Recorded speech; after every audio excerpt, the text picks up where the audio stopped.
Okay, but let's end with Nimoy. Yeah, so over our week off, 2 big losses in the world of nerdy culture and stuff.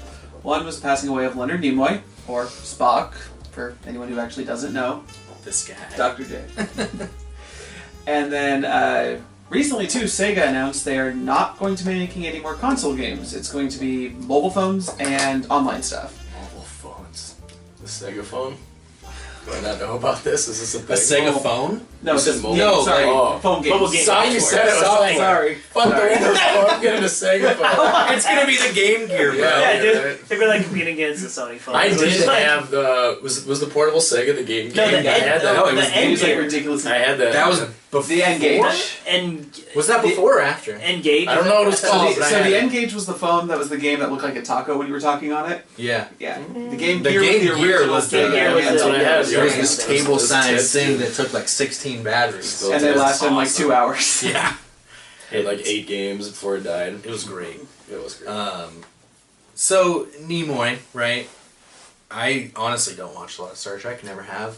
Probably won't because I don't want to jump on the bandwagon or whatever, but... Fair enough. I'll be honest, my earliest memory of Leonard Nimoy, though, comes from The Simpsons. Yeah, He guest starred Me in too. 2 episodes. exactly. And one of them was the monorail episode, which is probably my favorite episode. That's exactly what I was going to say, is he was the first one, even for me, before Shatner, that transcended Star Trek and was like, he's something else. Yeah. I even, like, late night saw, like, some documentary on, like, a Canadian channel where some of his, like, photography, he did a lot of nude photography, like, super, super good. And it was a documentary about him, and it was like, pretty sure that's the Star Trek guy, but I'm not really sure.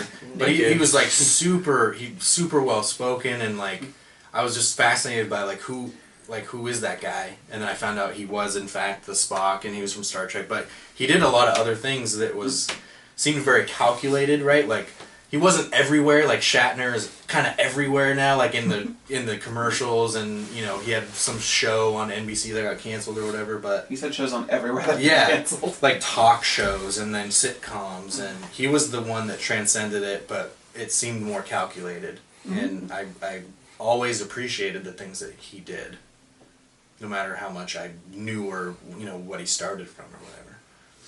Well, he has 2 biographies out, which I haven't read, but the first one he put out is "I Am Not Spock," and then I guess he wrote a later one that is Spock. entitled "I Am." It is literally it's entitled "I Am Spock," motherfucking and so Spock. yeah, and so I don't know. Maybe it's something that I've never been a celebrity that's had It's to the go Harry through Potter something like complex, this. dude. But yeah, It's it's something alcoholic. like you're a part of, and then it becomes like the only thing you're known for, and then you reject it. Yeah, for the longest time he hated going to conventions because he didn't want to do anything Yeah. Spock related. Well, you become the character. Yeah. Right, You literally yeah. do.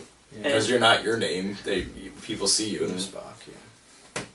Yeah, and then but then later in life, I think you accept that kind of thing because you realize that you were part of something that not everybody. You wouldn't be where you are today. That Yeah, has well, changed that- the world. Yeah, and like you're a part of something that's like way beyond, what like any other mundane person would be able to accomplish.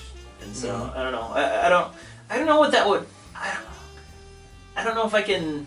I don't know if I can imagine what that feels like to be known for something so much that you start hating it. It's like Dr. J and David. It's just I can't separate when I go home. I was gonna say, I won't call you that anymore. That's just what I think I about purposely something. call you Dave more Yeah. than I think most people do. Yeah.